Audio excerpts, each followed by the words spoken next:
आपका स्वागत करता हूं। दोस्तों, पिछले 2 वीडियो में हमने मोशन चैप्टर के सेक्शन नंबर 1 के अंतर्गत आने वाली पहली 2 टॉपिक क्लियर कर लिए हैं। What is distance, what is displacement, दोनों टॉपिक हमने क्लियर कर लिए हैं। तो आपने अगर वो वीडियो नहीं देखी हो तो जाके प्लेलिस्ट में हमारी वीडियो मिलेगी, उसको जरूर देखें। बात करते हैं आज के टॉपिक की, व्हाट इज स्पीड, यानी चाल क्या है। ये चाल की चिड़िया का नाम है। वास्तव में चाल कोई चिड़िया का नाम नहीं, चील चिड़िया का नाम होता है। चाल क्या है, आखिर ये चाल स्पीड क्या होती है, आज के इस वीडियो में बात करने वाले हैं। तो पहले इसकी डेफिनेशन देखते हैं, उसके बाद समझेंगे व्हाट इज स्पीड। चलिए, कोई कार बड़ी स्लो चल रही है, तो आप क्या कहते हैं, उसकी स्पीड बड़ी स्लो है, यानी वो बहुत खटारा कार है, उसको नहीं कर देंगे आप। कोई कार अगर तेज चल रही है तो आप कहेंगे भैया कार तो बहुत बढ़िया है, इसकी स्पीड बड़ी तेज है। यानी किसी भी वस्तु की कोई भी वस्तु कितना धीरे चल रही है, कितना तेज चल रही है वस्तु, वो बताने के लिए हमें क्या यूज करना पड़ता है, स्पीड। यानी स्पीड हमें बताती है कि कोई वस्तु कितना तेज चल रही है या कितनी धीरे चल रही है। चलिए बात करते हैं व्हाट इज स्पीड, और इसकी डेफिनेशन की पहले बात करते हैं। डेफिनेशन क्या कहती है और यहाँ से कैसे आता है ये फार्मूला, स्पीड बराबर डिस्टेंस अपॉन टाइम, इसको भी समझेंगे। पहले देखिएगा स्पीड क्या होती है अकॉर्डिंग टू। तो आइए चलते हैं डेफिनेशन की तरफ कि स्पीड यानी चाल की डेफिनेशन क्या होती है। देखिएगा डेफिनेशन क्या कहती है, स्पीड ऑफ एन ऑब्जेक्ट, यानी किसी वस्तु की चाल क्या होती है, is the distance travel, distance, इसका मतलब क्या होगा, डिस्टेंस होगा, इसका मतलब travelled by it per unit time. इसको भी समझते हैं, थोड़ा देखिएगा। स्पीड ऑफ एन ऑब्जेक्ट यानी किसी भी वस्तु की स्पीड क्या होगी, is the distance travel by it, यानी कितना डिस्टेंस ट्रेवल कर रहा है, कितना डिस्टेंस वो ट्रेवल कर रहा है पर यूनिट। पर मतलब क्या होता है, देखिए मैं लिखता हूं किलोमीटर पर आवर, यानी 1 घंटे में मैं 1 किलोमीटर जाऊंगा, यानी किलोमीटर, ये पर का मतलब डिवाइड होता है आवर, यानी 1 किलोमीटर 1 घंटे में, यानी पर का मतलब डिवाइड यूनिट टाइम यानी टाइम। अच्छा, यहाँ पे टाइम क्यों नहीं लिखा है, यूनिट टाइम क्यों लिखा है, इसको भी बात करेंगे। देखिए कोई भी टाइम अगर आपको दे, यानी आपको 4 घंटे दे, 5 घंटे दे या 5 सेकेंड दे, 6 सेकेंड दे, तो आपको बनाना है यूनिट टाइम। यानी 5 घंटे को बनाना पड़ेगा आपको 1 घंटे में, 5 सेकेंड को बनाना पड़ेगा आपको 1 सेकेंड में। क्यों बनाना पड़ेगा, क्योंकि यहाँ पे यूनिट टाइम लिखा है, यानी सबसे छोटी इकाई यानी 1।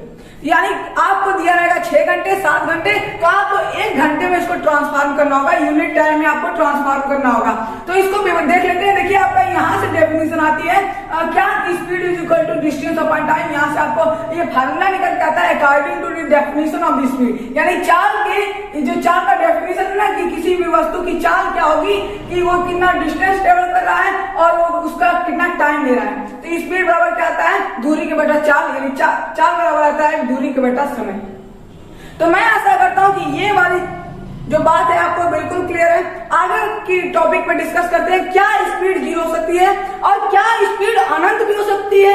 अगर नहीं हो सकती अनंत, तो अनंत अगर स्पीड को करते हैं तो क्या होता है, आइए उसको देखते हैं। चलिए तो बात करते हैं, इज स्पीड भी 0, इज स्पीड भी 0, इज स्पीड भी 0।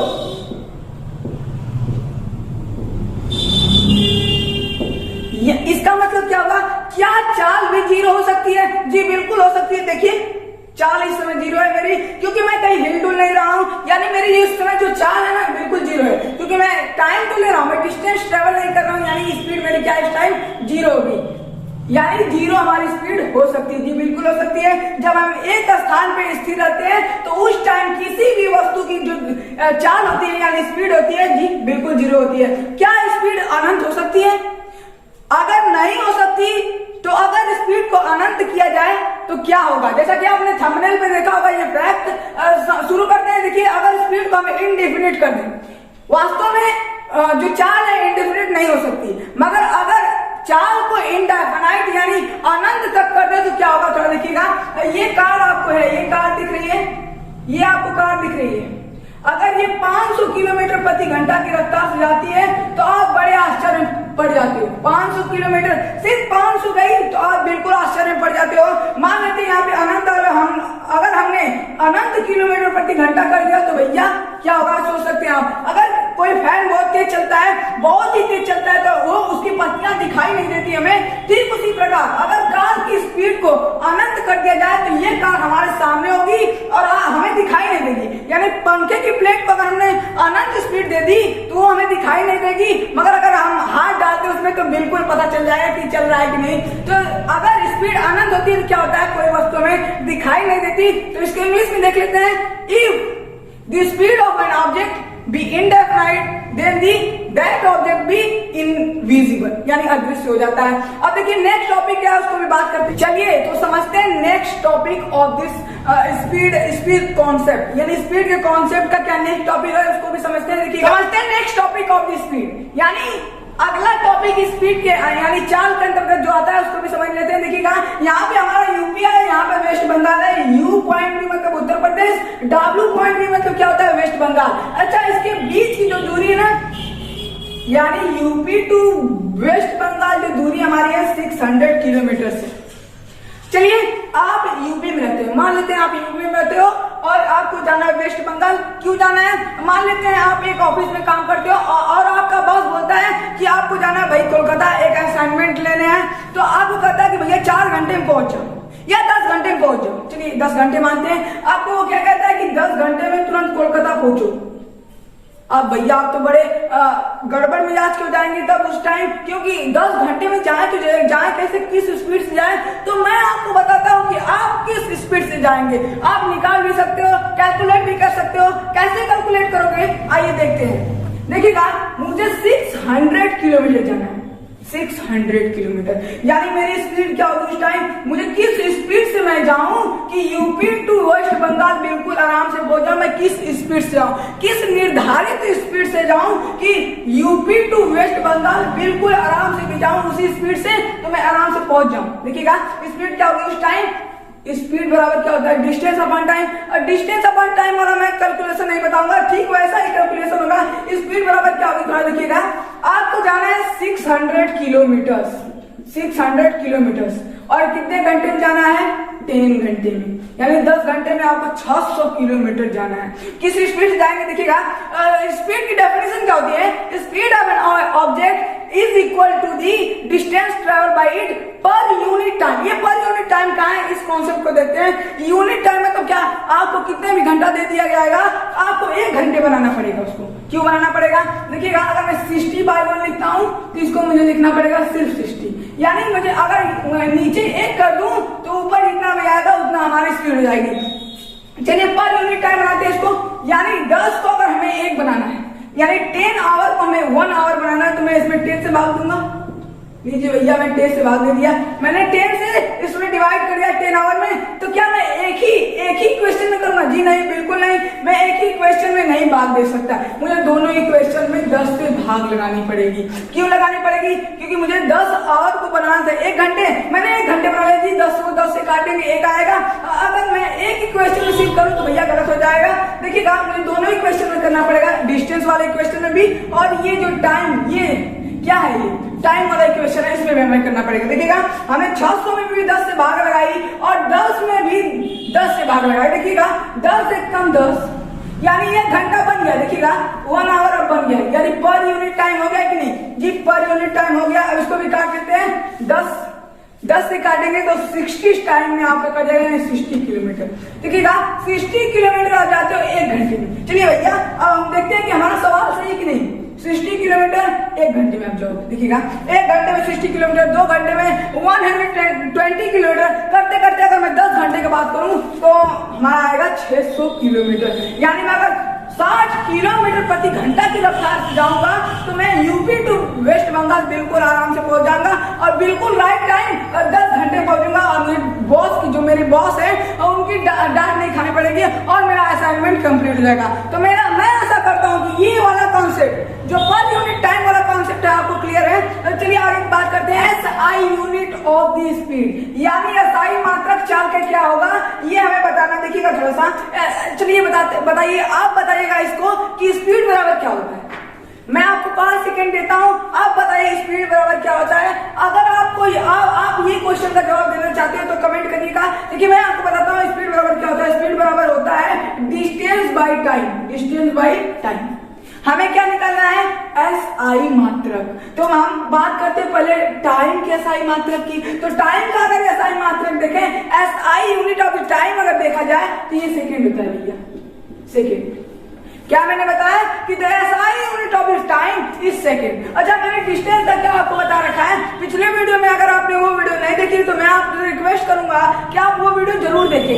देखिएगा, डिस्टेंस की जो एसआई मात्रक है, एसआई मात्रक जो डिस्टेंस यानी दूरी का है वो क्या है भैया, मीटर है। और टाइम का एसआई मात्रक मैंने क्या होता है, सेकेंड है। यानी स्पीड का एसआई मात्रक मीटर प्रति सेकेंड। यानी speed the SI unit of the speed be metre per second. क्या आपको ये वाली टॉपिक क्लियर है? देखिएगा, स्पीड बराबर डिस्टेंस पर टाइम। डिस्टेंस की एसआई मात्रक जो होती है मीटर होती है, और ये टाइम का एसआई मात्रक होता है क्या होता है, सेकेंड। तो इस प्रकार आप बना लेंगे स्पीड का मात्रक क्या होता है, मीटर प्रति सेकेंड। यानी जब भी आप स्पीड कैलकुलेट करोगे ना तो आप किसमें करोगे, मीटर प्रति सेकेंड में करोगे। यानी किलोमीटर प्रति घंटा में आपको स्पीड देगी तो आपको बनाना पड़ेगा मीटर प्रति सेकंड में। उसको कैसे बनाएंगे आइए जान लेते हैं इस वीडियो में। चलिए तो बात करते हैं इस क्वेश्चन की। क्या कहता है क्वेश्चन, देखिएगा, 18 किलोमीटर पर आवर को बदलिए मीटर प्रति सेकंड में। क्यों बदल रहा हूं, क्योंकि एसआई मात्रक जो होता है किसका, स्पीड का क्या होता है, मीटर प्रति सेकंड। यानी स्पीड आप जब भी चलोगे मीटर प्रति सेकंड में आपको कैलकुलेट करना होगा अगर आप फिजिक्स के स्टूडेंट हो तो। क्योंकि फिजिक्स में हमें क्या करना होता है, जो किलोमीटर प्रति घंटा में स्पीड होती है उसको मीटर प्रति सेकंड में कन्वर्ट करना होता है। अब हम कैसे करेंगे थोड़ा देखिएगा। इसको मैं किलोमीटर प्रति घंटा क्या लिख सकता हूँ, देखिए इसको 18 को भी हम इरेज करते हैं, 18 को हम इरेज करते हैं। देखिएगा, किलोमीटर प्रति घंटा है, किलोमीटर प्रति घंटा। प्रति का मतलब क्या, बटा डिवाइड, इसको हम डिवाइड कहेंगे भैया, डिवाइड बाय। देखिएगा, किलोमीटर प्रति घंटा को हमें बनाना है मीटर प्रति सेकंड। देखिएगा, यहाँ पे किलोमीटर क्या मतलब, 1 किलोमीटर 1 घंटा, यही मतलब हुआ। यानी 1 किलोमीटर को हमने 1 मीटर बनाना है, सॉरी मीटर बनाना है, और ये जो 1 आवर है इसको सेकंड में बनाना है। कैसे बनेगा थोड़ा देखते हैं। देखिएगा, 1 किलोमीटर में कितना, अगर 1 किलोमीटर को मुझे मीटर में बनाना है तो मैं क्या करूंगा, 1000 से मैं मल्टीप्लाई करूंगा। अगर 1 आवर को मुझे बनाना है सेकेंड में तो मैं क्या करूंगा, 1 × 60 करूंगा। क्या सही है जी? बिल्कुल गलत है जी। अगर मैं देखूं तो 1 घंटे में 60 मिनट, 60 मिनट में ही बना, हमें बनाना है सेकंड में। यानी हम एक बार और 60 से गुणा कर देंगे तो हमें बनेगा किसमें, सेकंड में। देखिएगा, यहाँ पे सिस्टम लिखते हैं एक बार फिर से। अब अगर मैं 0 से 0 कैंसिल करूं, ऊपर 2 0 खत्म, 2 तिहाई 6, 2 पंजे 10, यानी 5 के बटा 18। देखिएगा, अगर आपको कहे 18 किलोमीटर प्रति घंटा को मीटर प्रति सेकंड बनाइए तो इसको तो हमने बना लिया है। किलोमीटर प्रति घंटा को हमने बनाया मीटर सेकंड में, क्या है, 5/18। यानी 18 और इतना का पूरा का वैल्यू आया हमारा 5/18। यानी हम 5/18 से अगर मल्टीप्लाई कर दें तो 18 से 18 कैंसिल, हमारा आएगा 5 मीटर प्रति सेकंड। क्या ये बात आपको क्लियर है? यानी मीटर किलोमीटर प्रति घंटा को अगर हमें मीटर प्रति सेकंड में बनाना होगा तो हम करेंगे 5/18 से गुणा। अगर मीटर प्रति सेकंड में आपको दे रखा है आपको किलोमीटर प्रति घंटा बनाना है तो आप करेंगे 18/5 से गुणा। जैसा कि मैंने आपको बता दिया, देखिएगा यहाँ पे किलोमीटर को बदलेंगे मीटर में, 1000 मीटर आएगा, नीचे 3600 सेकंड आएगा। क्यों आएगा कि 1 घंटे में 3600 सेकंड होते हैं। उसको हम क्या करेंगे, शॉर्ट फॉर्म में लिखेंगे तो 5/18 लिखेंगे। अब देखिएगा, किलोमीटर प्रति घंटा की तो वैल्यू आ गई मीटर प्रति सेकंड में 5/18। अगर आप 18 किलोमीटर प्रति घंटा या कुछ भी आती है आप 5/18 से मल्टीप्लाई करिए, आपको वो वैल्यू जो आ जाएगी मीटर प्रति सेकंड में निकल कर आ जाती है। तो आपको आज की वीडियो कैसी लगी कमेंट करके जरूर बताएं। अगर चैनल पे आप नए हो तो चैनल को जरूर सब्सक्राइब करें। अगर क्लास 9 से किसी भी कॉम्पिटेटिव लेवल की अगर आप तैयारी कर रहे हो तो ये चैनल आपके लिए नए वीडियो जो अपलोड करता रहता है, तो इस चैनल पे जरूर जुड़े रहें।